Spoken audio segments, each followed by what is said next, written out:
So Coagulase negative Staphylococcus bacteria, they are two kind of Coagulase negative bacteria. Yes, yes.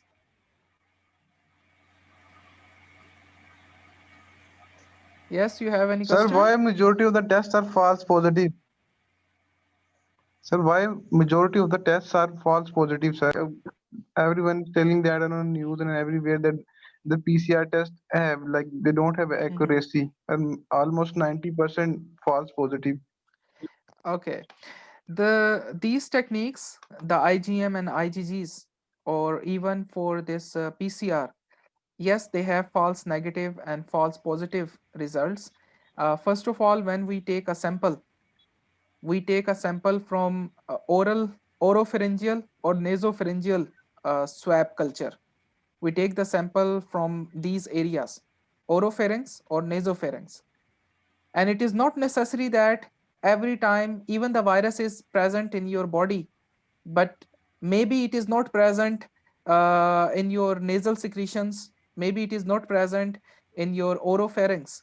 So if you take the sample from that area, so when even you perform PCR, or even if you check the antibodies, they will be negative result, because in the sample which you collected there is no virus. So that's why there is a reason that the PCR, even the PCR is not accurate.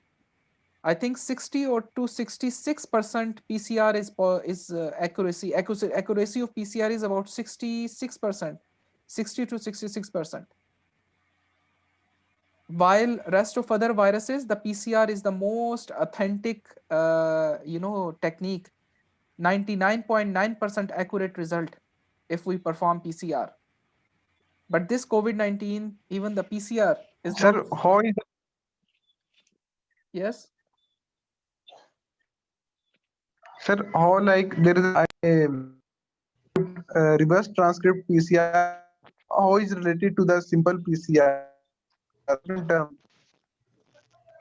Reverse transcriptase, it is actually in which we produce DNA from RNA.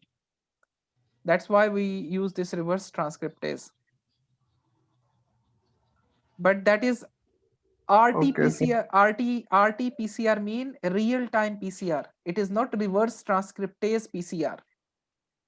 RT-PCR mean real-time PCR, because in this PCR you can identify the number of copies, how much copies are present in the sample, how much DNA copies are present in the sample.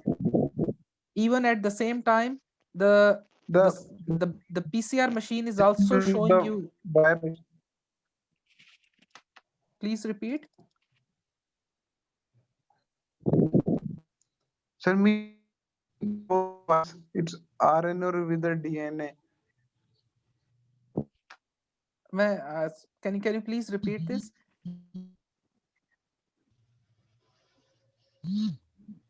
Sorry, there is a problem with Any your internet. genetic information of the virus, whether it's RNA or DNA. Okay, the DNA, the viral, when we study the virus, we will study the virus. The virus, either they are DNA viruses or either they are RNA viruses. So if there is a RNA virus, so we do a PCR for RNA. If the virus is a DNA virus, then we replicate the DNA and we identify the DNA presence in the sample by using this PCR. So virus are either RNA viruses or either DNA viruses. Okay. Okay, okay, sir. Okay, so Coagulase negative Staphylococcus, there are two species of the genus Staphylococcus. One is Staphylococcus epidermidis and Staphylococcus saprophyticus. These are the two most important Coagulase negative Staphylococcus species, while Staphylococcus aureus, as I told you, it is the Coagulase positive bacteria. So all of these coagulase negative Staphylococcus, they are they are present on our skin, as well as they are also present in our anterior nostril or interior nose. And these bacteria are present as a normal flora, as a and there is a commensalism between human and these bacteria. So they are abundantly present on our skin, these bacteria. Which one? Coagulase negative Staphylococcus aureus. And most abundant bacteria, coagulase negative bacteria, is Staphylococcus epidermidis. So that is why some labs and some scientists, they call all the coagulase negative Staphylococcus aureus, they consider those bacteria as Staphylococcus epidermidis. But that is not true, because we have different Staphylococcus species, and almost all of them, they are coagulase negative, but they have some distinctive features. So we cannot say all of them as a Staphylococcus epidermidis. The another important coagulase negative Staphylococcus is Staphylococcus saprophyticus. This is also coagulase negative, and this bacteria, it is mainly involved in hospital infections. Especially these bacteria, it present at the catheter. This bacteria adhere with the catheter. This bacteria adhere with the prosthetic valves. You know, the heart valves, the prosthetic heart valves, the prosthetic joints. So this bacteria attach with these prosthetic implants and multiply and cause infection. So one by one in detail. So first we have Staphylococcus epidermidis. So Staphylococcus epidermidis, it is the normal flora of our skin. It is present on the skin. And whenever we culture, for example, we are taking some tissue sample, when we are taking some sample from the wound. So this bacteria, because this bacteria is also present as a normal flora on the skin, so this bacteria can also be cultured along with other infective bacteria. For example, if you see there is some wound on a skin, there is some bowel or there is some abscess on the skin. So when you take a sample of this pus, so because the syringe, the needle, it also touch the skin surface. So this bacteria may also enter into the sample, and when we grow this sample, when we culture this sample, this bacteria may also be found.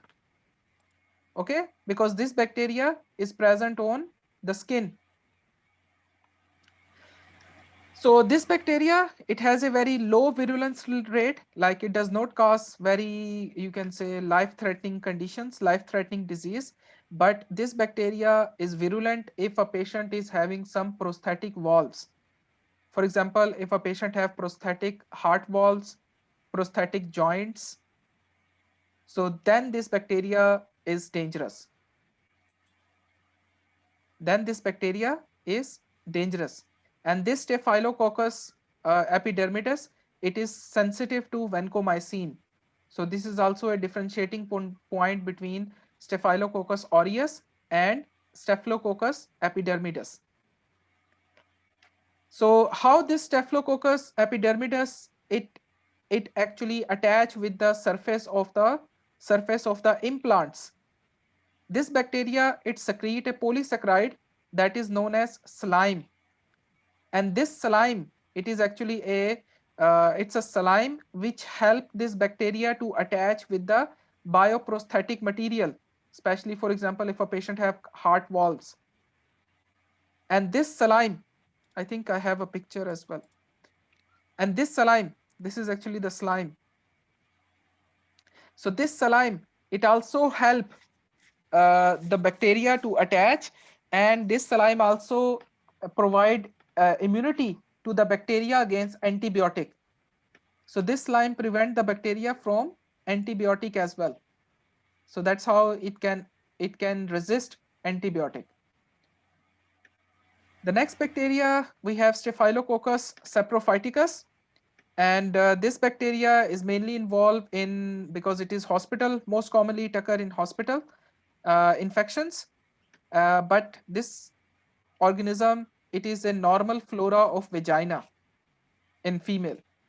And because this bacteria is a normal flora of vagina, so this bacteria can cause recurrent cystitis. What is cystitis? Infection of the bladder. So there is a increased chances of recurrent cystitis in female, and that cystitis is mainly caused by Staphylococcus saprophyticus. So again, this bacteria is also sensitive to most of antibiotic because the resistance pattern is very less. But one of the major difference or identification point of this bacteria is this bacteria, it has natural resistance against novobiocin. Natural resistance against novobiocin. Novobiocin is an antibiotic. So if you want to differentiate between epidermidis, if you want to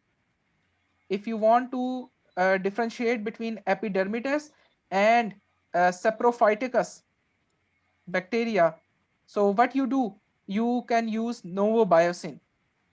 If these are the two test tubes and you are growing this bacteria on this test tubes, then you add novobiocin in both test tubes.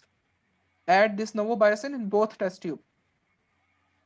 If the bacteria survive, if the bacteria survive, then that bacteria is saprophyticus, because this bacteria, it has a resistant against novobiocin. So that culture will be of saprophyticus. While if it is epidermidis, so epidermidis, it does not have any resistant. So this novobiocin will kill the bacteria and this bacteria will not grow in the culture. So this is a differentiating or very important differentiating point between saprophyticus and epidermidis. So saprophyticus is resistant against this novobiocin antibiotic. Understood?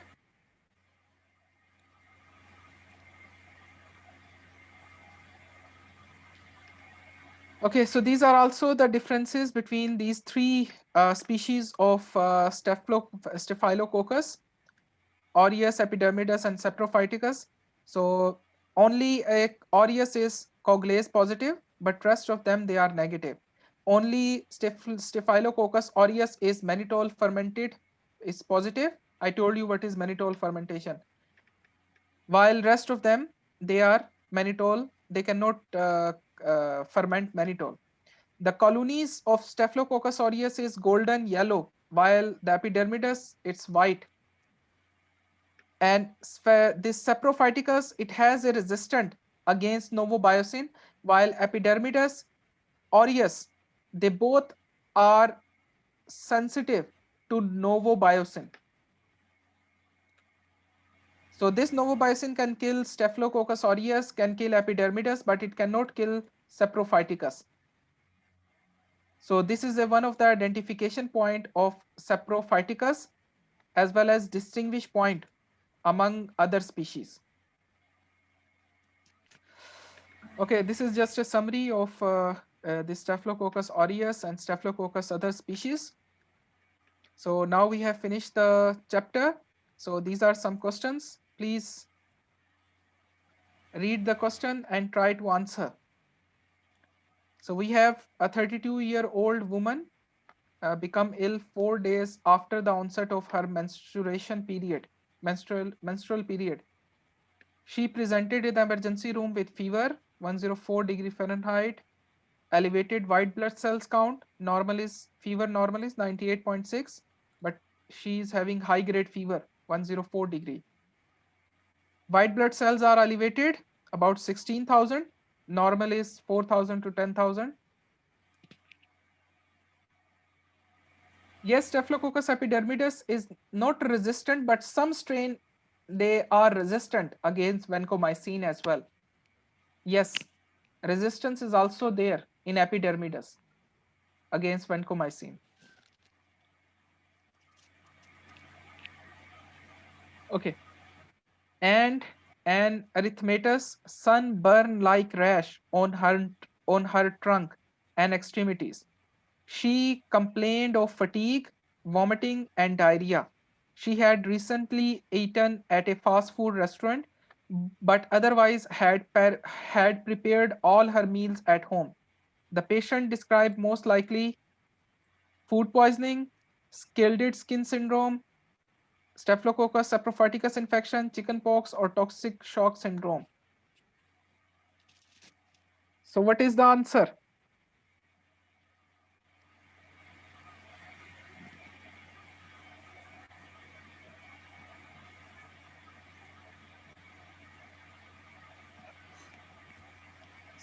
Staphylococcal food poisoning. Think again.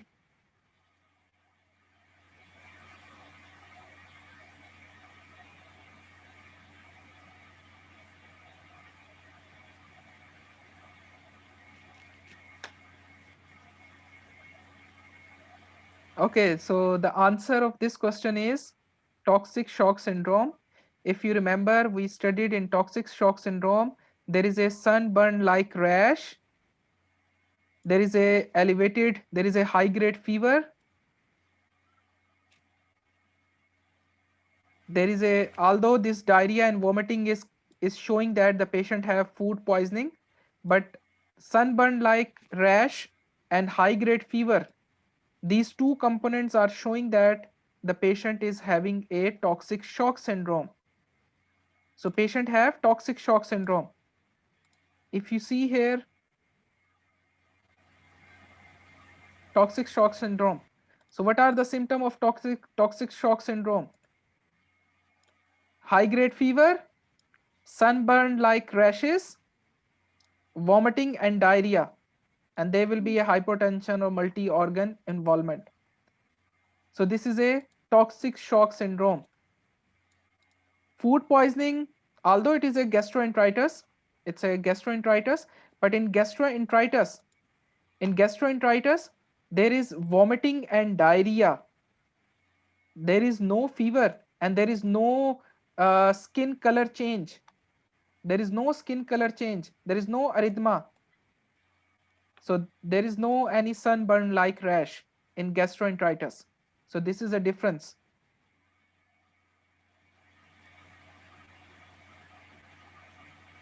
Okay, so this is the second question. A 57-year-old man arrives at the emergency room complaining of weakness, fatigue, and intermittent fever that has recurred for several weeks. The patient had a cardiac valvular prosthesis.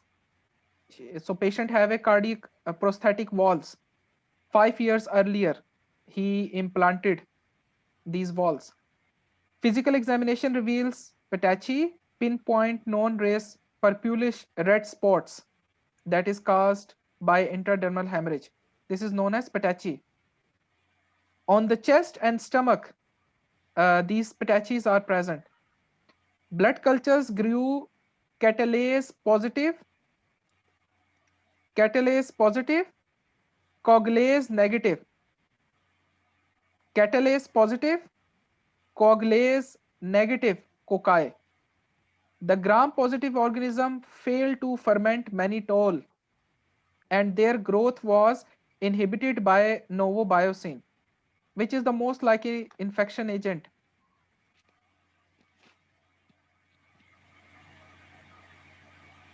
Yes,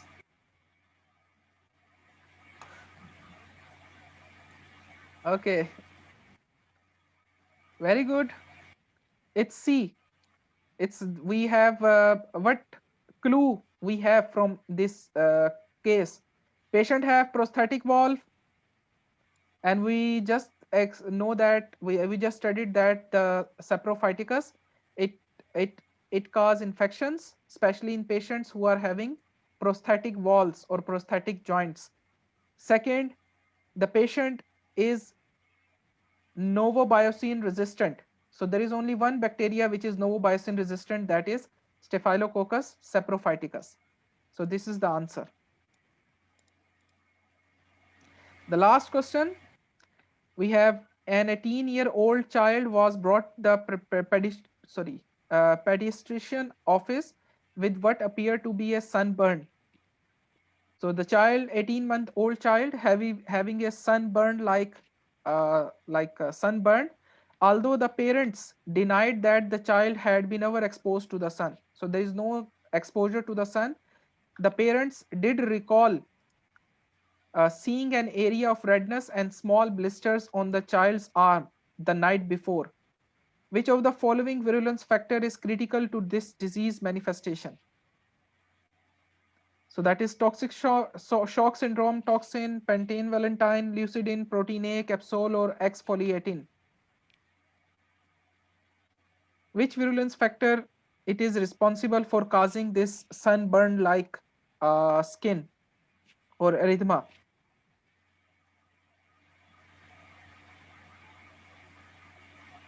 Remember, there is no any fever, there is only a sunburn like.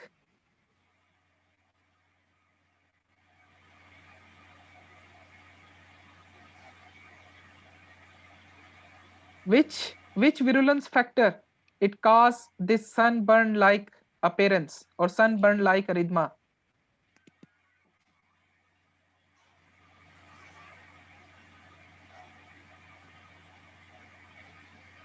Yes, class.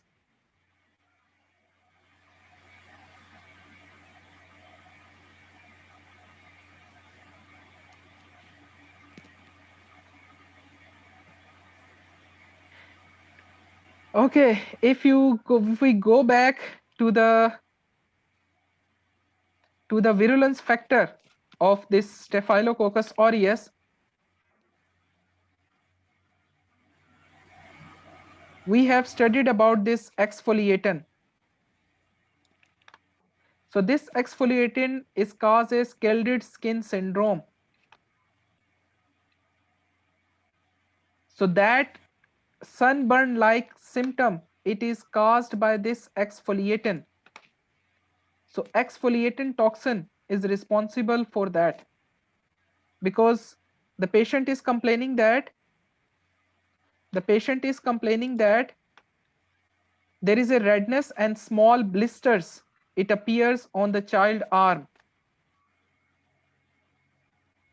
So that small blisters, they are actually the bulla or bullies, that is we call medical terminology. I think I have explained you here as well.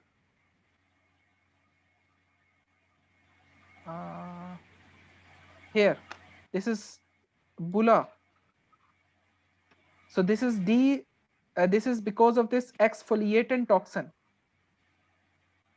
So there is a desquamization and there is a blister formation on the skin, and that blister it will peel off with the time. So that exfoliatin toxin is responsible for this type of rash or this type of exfoliation. Okay, so that was all about your Staphylococcus aureus. So now we have finished the gram-positive bacteria, and the next chapter which we will start, that is gram-negative bacteria, and we will start the chapter Neisseria gonorrhea. So Neisseria genus, that is a gram-negative bacteria. Well, now we have about 6 minutes, so I think we can start this chapter in our next class. So meanwhile, I can take your attendance.